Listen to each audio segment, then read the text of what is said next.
Hello friends. तो आज का टॉपिक है हायरार्की ऑफ कोर्ट्स, जिसमें अपन डिसाइड करेंगे और डिस्कस करेंगे कि कोर्ट्स की जो हायरार्की होती है उसमें सबसे ऊपर कौन सा होता है और सबसे नीचे कौन सा होता है।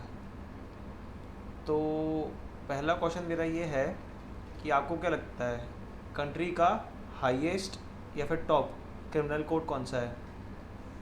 अगर आपको लगता है सुप्रीम कोर्ट, तो आपका आंसर बिल्कुल ही गलत है, क्योंकि हाईएस्ट कोर्ट है इंडिया का क्रिमिनल हाई कोर्ट। अब क्या होता है, एक स्टेट में एक हाई कोर्ट होता है, हर एक स्टेट में एक हाई कोर्ट है, और उसके अंडर डिस्ट्रिक्ट्स को डिवाइड किया हुआ है, और इन हर डिस्ट्रिक्ट्स में एक डिस्ट्रिक्ट जज होता है, जिसे हम सेशन जज भी कहते हैं, या फिर डिस्ट्रिक्ट एंड सेशन जज कहते हैं।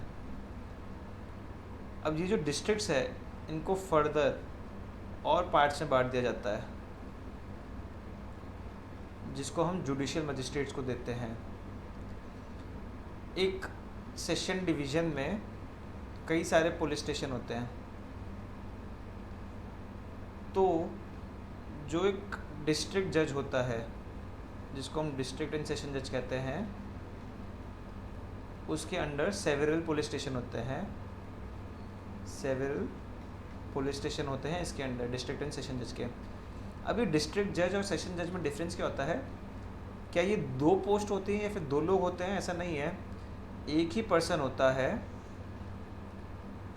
जब ये सिविल मैटर्स डील करते हैं तो अब इनको डिस्ट्रिक्ट जज कहते हैं, और जब ये क्रिमिनल मैटर से डील करते हैं तब हम इन्हें सेशन जज कहते हैं।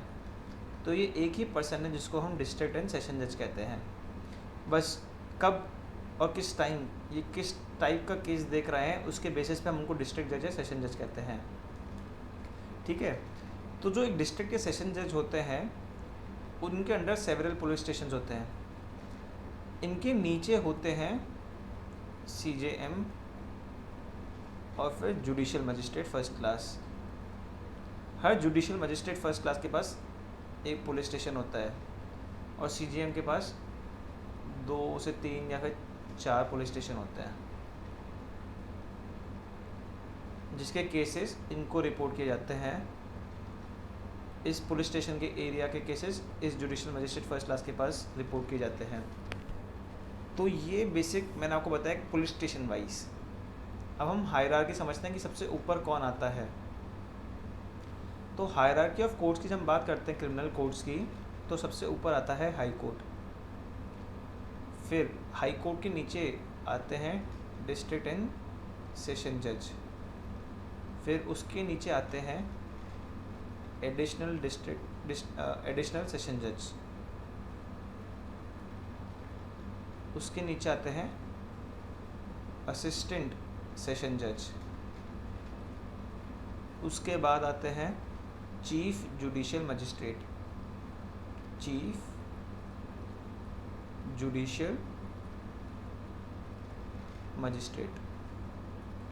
अभी हम इनकी पावर्स भी डिस्कस करेंगे, अब लॉ के थ्रू करेंगे, बेयर एक्ट को खोल के। फिर CJM के अंडर आते हैं नीचे जुडिशियल मजिस्ट्रेट फर्स्ट क्लास, उनके नीचे होते हैं जुडिशियल मजिस्ट्रेट सेकंड क्लास, उसके नीचे होते हैं एग्जीक्यूटिव मजिस्ट्रेट। जब मैं नीचे कह रहा हूँ तो उसका मतलब ये नहीं है कि जुडिशियल मजिस्ट्रेट फर्स्ट क्लास के under judicial magistrate second class होगा, नहीं नहीं नहीं नहीं। पावर वाइज, हायरार्की वाइज जो जुडिशियल मजिस्ट्रेट सेकंड क्लास है, वो जुडिशियल मजिस्ट्रेट फर्स्ट क्लास के नीचे होगा, क्योंकि जो पावर्स हैं वो जुडिशियल मजिस्ट्रेट सेकंड क्लास की कम होती है जुडिशियल मजिस्ट्रेट फर्स्ट क्लास के कंपैरिजन में। तो अब इस हायरार्की को हम देखेंगे CRPC के अंडर सेक्शन 6 में, 28 में और 29 में। हालांकि सेक्शन 6 में CRPC के ये पार्ट नहीं दिया, और यहाँ पे प्रैक्टिकल लाइफ में एडिशनल CJM भी होते हैं। तो ये इसमें कवर नहीं है बैरक में, बट प्रैक्टिकल में जो हायरार्की ऑफ कोर्ट्स होता है वो ये पूरा होता है। पहले हाई कोर्ट, फिर डिस्ट्रिक्ट एंड सेशन जज, फिर एडिशनल सेशन जज, फिर असिस्टेंट सेशन जज, फिर चीफ जुडिशियल मजिस्ट्रेट, फिर एडिशनल चीफ जुडिशियल मजिस्ट्रेट, फिर judicial magistrate first class, judicial magistrate second class, फिर एग्जीक्यूटिव मजिस्ट्रेट लास्ट में, जो कि एग्जीक्यूट करते हैं डिक्रीज को, ऑर्डर्स को। तो अब हम देखते हैं बैरक को। Section 6, classes of criminal codes.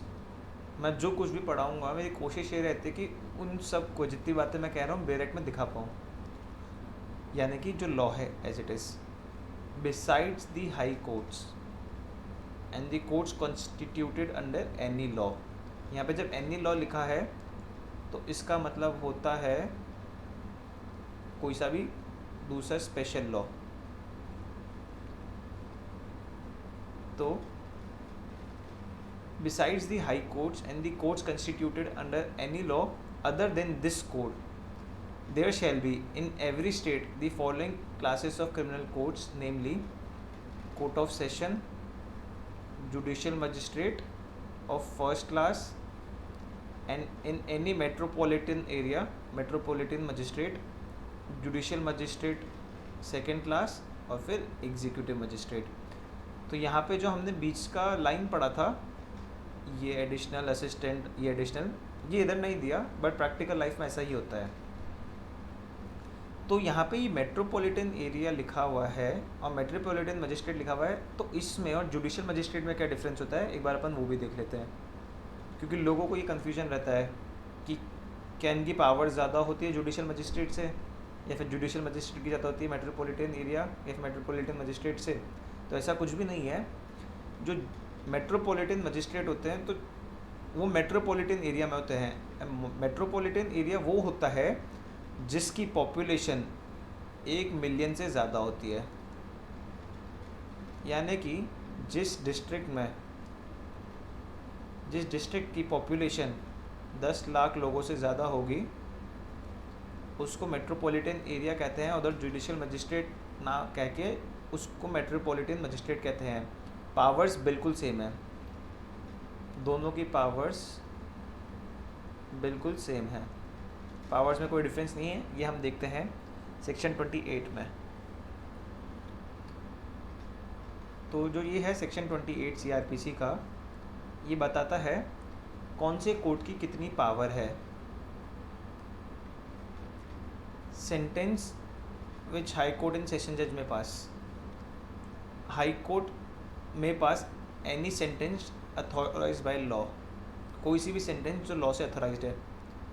एक सेशन जज और एक एडिशनल सेशन जज can pass any sentence authorized by law, but any sentence of death passed by any such जज shall be subject to conformation by the high court. इसका मतलब क्या मैं आपको बताऊंगा, पहले अपन पूरा ये सेक्शन पढ़ते हैं। एन असिस्टेंट सेशन जज may pass any sentence authorized by law except, ये एक्सेप्ट पे ध्यान देना, एक्सेप्ट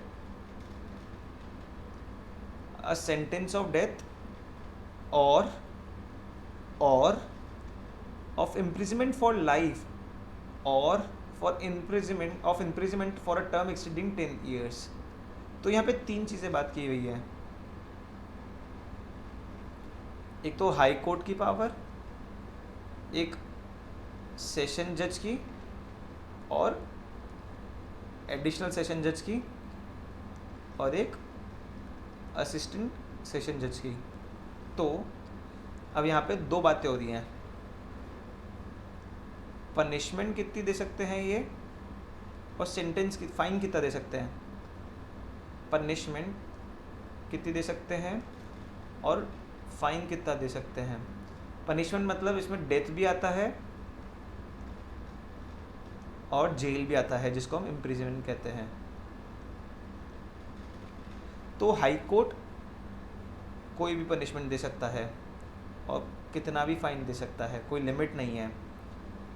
एक सेशन जज और एडिशनल सेशन जज भी कुछ भी पनिशमेंट दे सकते हैं और कितना भी फाइन दे सकते हैं। एनी में दोनों, डेथ भी और इम्प्रिजनमेंट भी, यानी कि लाइफ इम्प्रिजनमेंट भी दे सकते हैं। बट जो ये डेथ है, जो डेथ सेंटेंस होगी, इसकी कंफर्मेशन लेनी पड़ेगी हाई कोर्ट से। असिस्टेंट सेशन जज भी पनिशमेंट दे सकते हैं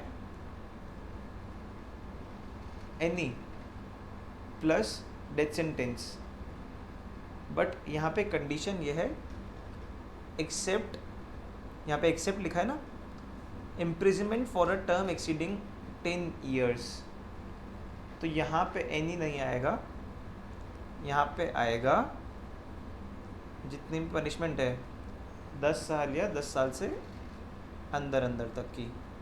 बट फाइन कितना भी, फाइन में नो लिमिट,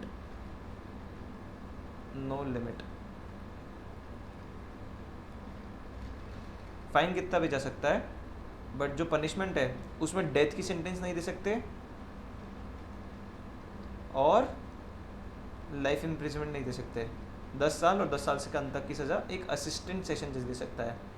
एक सेशन जज और एक एडिशनल सेशन जज कुछ भी पनिशमेंट दे सकते हैं, डेथ की भी और लाइफ इम्प्रिजनमेंट की भी, बट जो डेथ की सेंटेंस होगी उसको कंफर्मेशन लेना पड़ेगा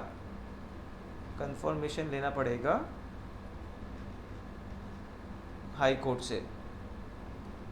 ठीक है, तो ये बात किया गया था सेक्शन 28 में। अब पढ़ते हैं सेक्शन 29। सेक्शन 29 कहता है, sentence which magistrate may pass the court of chief judicial magistrate, यानी कि CJM may pass any sentence authorized by law except a sentence of death or imprisonment for life और imprisonment for a term exceeding 7 years। ये बात वहाँ पे समझेंगे दोबारा, ठीक है। The court of magistrate of first class may pass sentence of imprisonment for a term not exceeding 3 years और a fine not exceeding 10,000 rupees और both। इसको भी अपन डायग्राम के थ्रू समझेंगे। The court of magistrate second class may pass a sentence of imprisonment for a term not exceeding 1 year or a fine not exceeding 5 year 5,000 rupees or both. The court of chief metropolitan magistrate shall have the powers of court of a chief judicial magistrate. अपन ने बात की थी ना कि metropolitan magistrate और CJM में किसके पास पावर ज़्यादा होती है, तो यहाँ पे लिखा हुआ है साफ शैल have the powers of the CJM, और मेट्रोपॉलिटन मजिस्ट्रेट जो होता है उसके पास होगी magistrate of the first class. तो मेट्रोपॉलिटन वर्ड आने से ये नहीं समझना कि उनके पास पावर ज़्यादा होती है। मेट्रोपॉलिटन जो होता है वो बस पॉपुलेशन के बेसिस पे डिवाइडेड होता है। तब सेक्शन 29 में क्या कह रहा है ये, कि जो CJM है वो पनिशमेंट कितनी दे सकता है, पनिशमेंट दे सकता है 7 साल से कम तक की या फिर 7 साल के बराबर की, और फाइन कितना दे सकता है, एनी। तो जो CJM है फाइन कितना भी दे सकता है, बट वो 7 साल से कम तक ही पनिशमेंट देगा, और वो डेथ सेंटेंस नहीं दे सकता, लाइफ इम्प्रिजनमेंट नहीं दे सकता। फिर उसके बाद आता है जुडिशियल मजिस्ट्रेट फर्स्ट क्लास, वो कितनी पनिशमेंट दे सकता है, वो सिर्फ इम्प्रिजनमेंट दे सकता है 3 साल का या फिर 3 साल से कम का, और फाइन कितना दे सकता है, सिर्फ 10,000 तक का, उससे ऊपर तक का नहीं, या फिर दोनों एक्सीड नहीं कर सकते, ठीक है, इन दोनों के अंडर ही। फिर आता है जुडिशियल मजिस्ट्रेट सेकंड क्लास, ये कितनी पनिशमेंट दे सकता है, ये सिर्फ दे सकता है 1 साल तक के या फिर 1 साल से कम की punishment, no death sentence, no life imprisonment, और फाइन ये दे सकते हैं 5,000 तक का फाइन। इनकी कॉम्पिटेंसी है, और इसी अकॉर्डिंग के केस देखते हैं। यहाँ पे भी अपन एरो बना देते हैं ताकि थोड़ा आपको अंडरस्टैंडिंग बैठी रहे। तो ये हायरार्की ऑफ कोर्ट्स है और ये इनकी पावर्स है, इस बेसिस पे हायरार्की बांटी हुई है।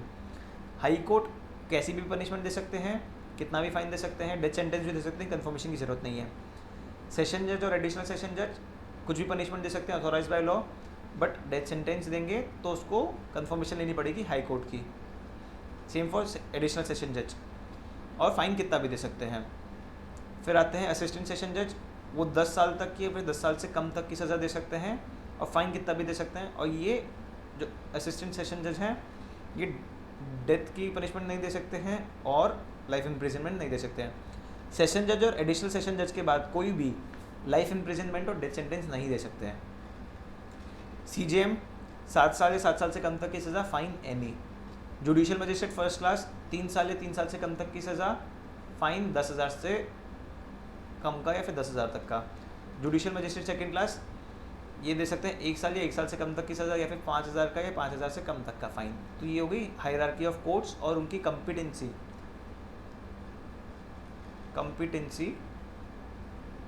To punish.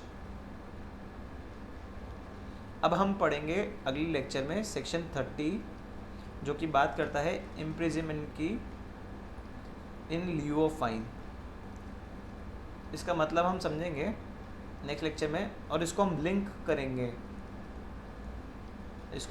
करेंगे IPC के सेक्शन 63 से लेके 70 तक। ये लिंकिंग बहुत ज़रूरी है। तो मिलते हैं नेक्स्ट लेक्चर में। Thank you.